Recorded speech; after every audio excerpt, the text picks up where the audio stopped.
14 Power Politics.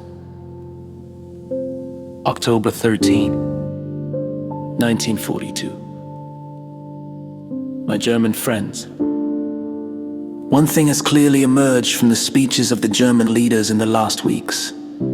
Germany is pushed to limits beyond which it cannot expand its power. Perhaps the answer to the question of what is being defended has been given to you by honest National Socialists. The power that we have won, we want to defend. Politics is the struggle for power. From the belief in power as the highest of all human values has emerged the intention to conquer first Germany and then the world. And since it was a fanatical belief, it brought successes to National Socialism that no one would have dreamed of. It has created one of the greatest concentrations of power of all time. Everyone impressed by the development of power was confused, fascinated, or frightened, and many who believed in justice became wavering. They asked themselves whether the religion of power is not indeed the true religion. Until a year ago, it would have been difficult to answer this doubt. Today it is different. The so far and no further has been clearly spoken by fate. For that reason, it is possible to speak today about power and to demonstrate its limits, not only its external ones, but also the internal limits.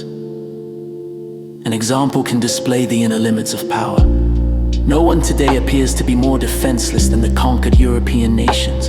Without weapons, they are surrendered to the mercy of the German conquerors. They present a picture of complete powerlessness. But as soon as one looks more closely, the picture looks entirely different. From Norway to Greece, a resistance of the powerless is growing, against which every power of the rulers struggles in vain. Out of the powerlessness of the defeated nations is rising up a power whose shadow is darkening the light of the German victories. Where does this power come from? It is the power of suffering for justice, the power idol that National Socialism preaches has an adversary for which it is no match: justice.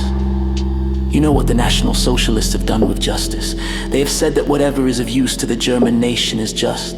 They have sold justice into the slavery of power, but this seemingly powerless, enslaved justice is the strength that has risen up against them. For every Dutchman or Frenchman shot dead, many new ones are standing there to maintain the resistance.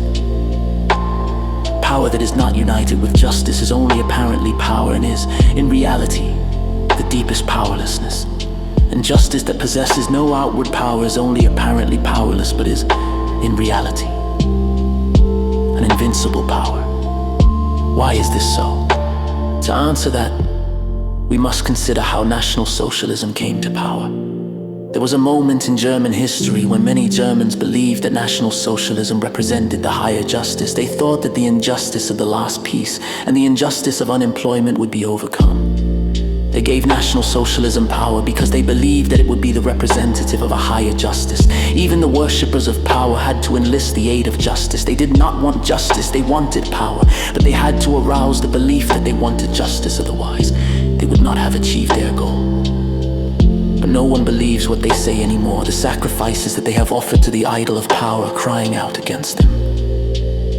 It is simply the case that the significance of power is not power, but rather life. Power should protect life by protecting the rights, and being that every living thing is such a power is unshakable, because it is built on the acknowledgement of all those who experience justice by it. As soon as this acknowledgement disappears, as soon as it is grasped that a power stands for arbitrariness and not for justice, its foundation is undermined. So it is today with the power of National Socialism. For the uncanny thing about power is this: once it is there, it develops tools that can continue to maintain it after its true foundation, justice, has disappeared. And then the time comes when it becomes particularly cruel, tyrannical, and bloody. Its bearers know that the foundations of their power have disintegrated. They sense that no one respects them any longer, but they still have the tools of power in their hands. And because they suspect that the idol of power is abandoning its worshippers, they are using its tools for ever increasing oppression and thus for ever faster self-destruction.